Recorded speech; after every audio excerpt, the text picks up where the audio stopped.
For these logically completes the text questions, a lot of times we are going to need to bring in a little bit of our own logic and kind of just common sense, but it shouldn't be straying too far from what the passage is saying. So try to, as you read, still try to summarize and kind of think about what they're saying and notice any strong words that come out of the passage.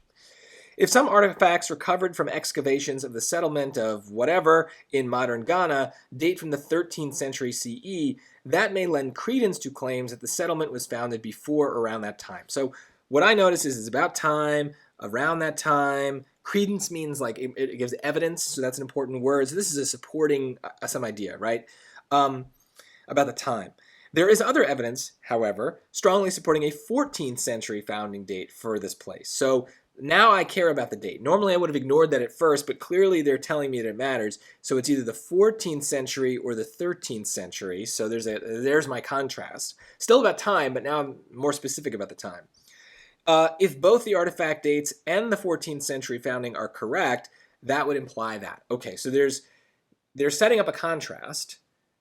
They're saying it's founded in 13th century, it's founded in the 14th century. Those are different ideas, but now we're saying that maybe both are actually true. So this contradiction maybe needs to be resolved, right? So 13th century, true. 14th century, true. We need an explanation that somehow matches with that. I really don't know where this is going, so we're going to need the choices to make sense of this. Choice A. Artifacts from the 14th century are more commonly recovered than are artifacts from the 13th century. Okay, so this makes what I would call a small to big error.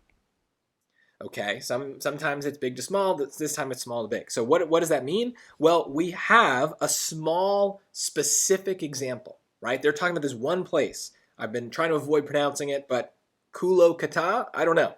But whatever it is, it's a very specific place with a specific set of artifacts, specific timing.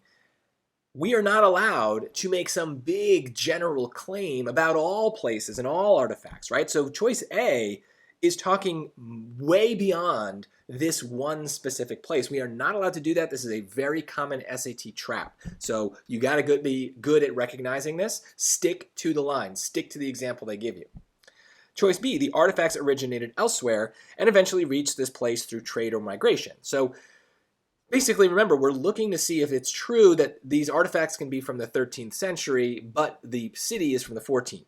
So the artifacts, if they were from somewhere else, then I guess, yeah, they could be from an earlier time.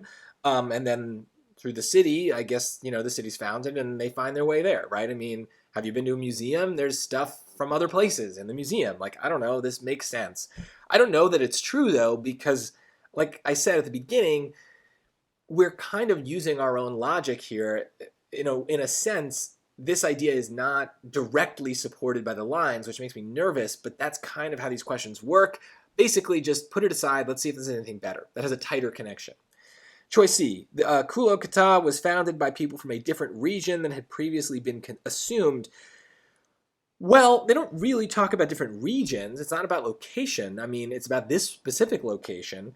The problem here is that whether it was founded by other people wouldn't affect when it was founded, right? So why, if it was founded in the 14th century, what does that have to do with the artifacts from the 13th century? I mean, maybe if this choice said that those people then brought the artifacts from where they had originally been, then maybe that would make sense, but it's not saying that.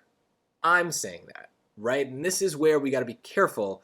We are going to be adding something to the passage that's not there.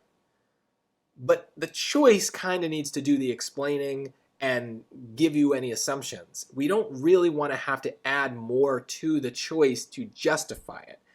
It's kind of got to stand on its own. So if I were ranking B and C, I feel like I can justify B in fewer words, right? The artifacts are from somewhere else that's older, and then they got there at the right time through migration.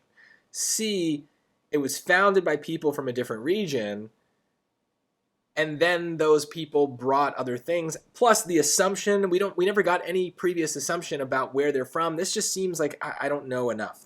I don't know. This is wrong. Excavations at this place may have inadvertently damaged some artifacts dating to the 14th century. Great, who cares? That doesn't matter.